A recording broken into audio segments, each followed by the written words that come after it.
அத்தியாயம் 3. பீஷ்மரின் சபதம். உரிய பருவம் அடைந்ததும் தேவவிரதனை அவனது தந்தை சந்தனு மகாராஜாவிடம் ஒப்படைத்து கங்காதேவி மறைந்தாள்.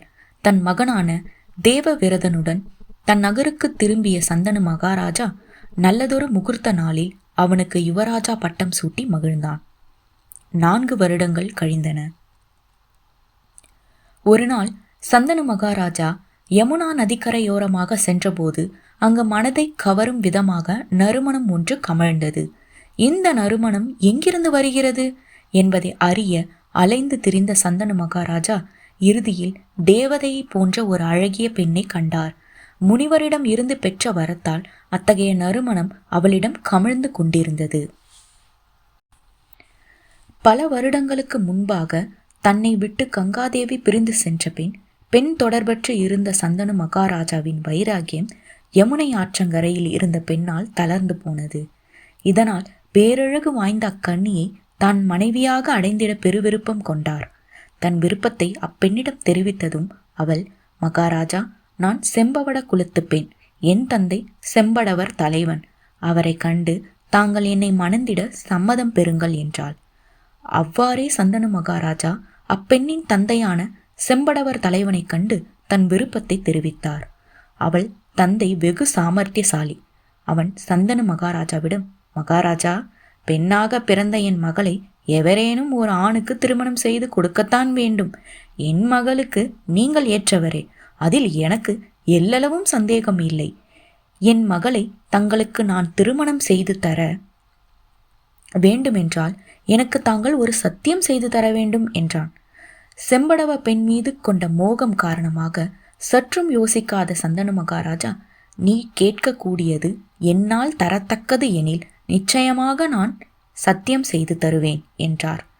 உடனே செம்படவர் தலைவன், மகாராஜா, என் மகளுக்கும் தங்களுக்கும் பிறக்கும் புத்திரனுக்குத்தான் தங்களுக்கு பின் மன்னராக பட்டாபிஷேகம் செய்து வைக்க வேண்டும் என்றான்.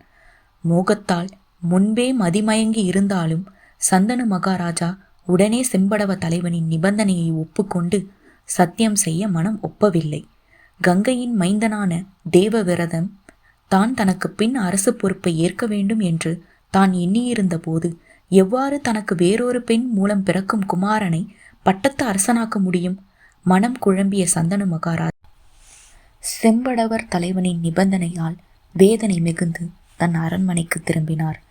தன் தந்தை சந்தனு மகாராஜா துயரற்று இருப்பதை கண்ட தேவவிரதன், தந்தையே, தங்களுக்கு அனைத்து சுபபோகங்களும் இருக்கும்போது எதன் பொருட்டு தாங்கள் துக்கத்தில் மூழ்கியுள்ளீர்? ஏதோ ஒரு காரணமாக நாளுக்கு நாள் கவலை மிகுதியால் இளைத்தும் வருகிறீர்கள். தங்கள் துக்கத்திற்கான காரணத்தை நான் அறிந்து கொள்ளலாமா என்று வினவினான். அது கேட்ட சந்தனு மகாராஜா, மகனே, நீ கூறுவது உண்மையே. என் மனதில் துயரத்தில் ஆழ்ந்துள்ளது. நம் குலத்தில் நீ ஒருவனே எனக்கு புத்திரனாகி உள்ளாய். ஆனால் நீ எந்நேரமும் போர் பயிற்சியில்தான் ஈடுபட்டுள்ளாய். இந்த வாழ்க்கை நிலையில்லை. ஒரு நாடு என்றால் ஏதாவது ஒரு காரணமாக வேறொரு நாட்டுடன் போர் நிகழும்தான். ஆனால் அப்போரில் உனக்கு ஏதேனும் ஆபத்து நிகழுமானால் அத்துடன் நம் குலம் அழிந்து போகுமே. ஒரு 100 புத்திரர்களுக்கு சமமானவன்தான் நீ.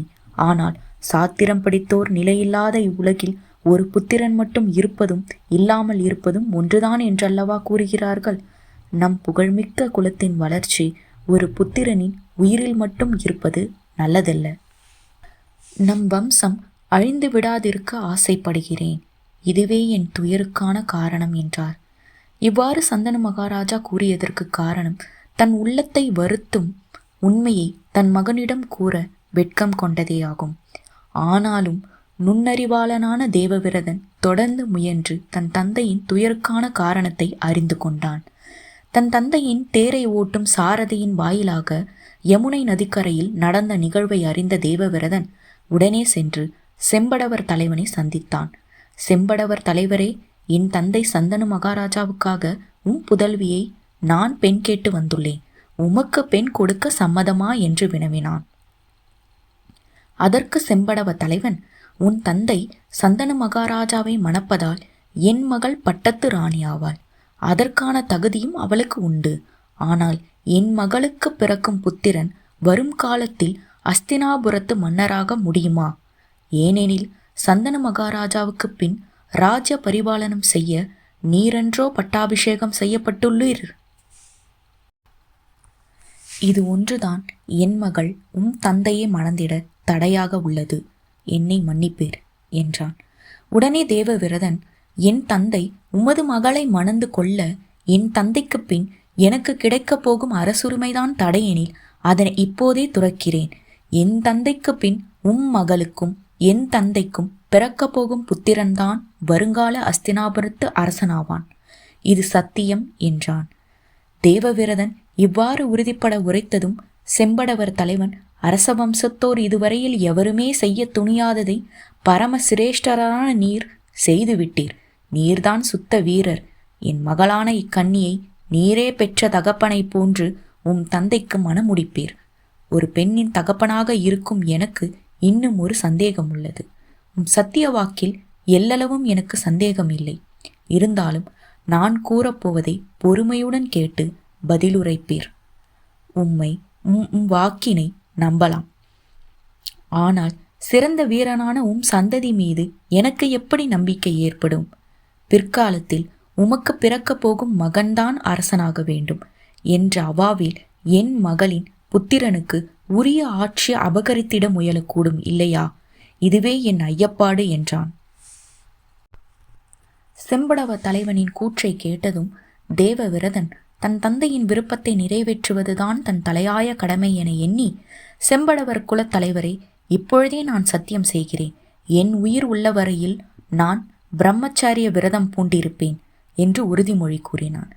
அப்போது விண்ணிலிருந்து தேவர்கள் தேவவிரதன் மீது பூமாரி பொழிந்தனர். அசரீரியாக பீஷ்மன் பீஷ்மன் என்ற கோஷம் எழும்பியது. எவரும் செய்திட இயலாத அற்புத செயலை செய்தவன் என்பது பீஷ்மன் என்ற பதத்தின் பொருளாகும். அப்பெயரை அன்று முதற்கொண்டு கங்கா புத்திரனான தேவவிரதனின் பெயராக நிலைத்தது. செம்படவர் தலைவன் அனுமதியுடன் அவளது திருமகளான சந்தியவதியை அழைத்து சென்ற பீஷ்மர் தன் தந்தை சந்தன மகாராஜாவிடம் ஒப்படைத்தது. தானும் மகிழ்ந்து தன் தந்தையையும் ஆனந்த பெருவெள்ளத்தில் மூழ்கச் செய்தார். சந்தன மகாராஜாவுக்கும் சத்தியவதிக்கும் சித்திராங்கதன் விசித்திர வீரியன் என்ற இரு மக்கள் பிறந்தனர். சந்தனவுக்கு பின் இவர்கள் இருவரும் ஒருவருக்கு அடுத்து ஒருவராக அஸ்தினாபுரத்தை ஆண்டு வந்தனர். விசித்திர வீரியனுக்கு அம்பிகை அம்பாலிகை என்ற இரு மனைவியர் இருந்தனர். அம்பிகைக்கு திருதராஷ்டிரனும் அம்பாலிகைக்கு பாண்டுவும் பிறந்தனர். திருதராஷ்டிரனின் 100 புதல்வர்களும் கௌரவர்கள் என்றும் பாண்டுவின் 5 புத்திரர்களும் பாண்டவர்கள் என்றும் அழைக்கப்பட்டனர். பீஷ்மர் குலத்து தலைவராக அனைவராலும் போற்றப்பட்டு பாரத போர் முடியும் மட்டும் வாழ்ந்து வந்தார்.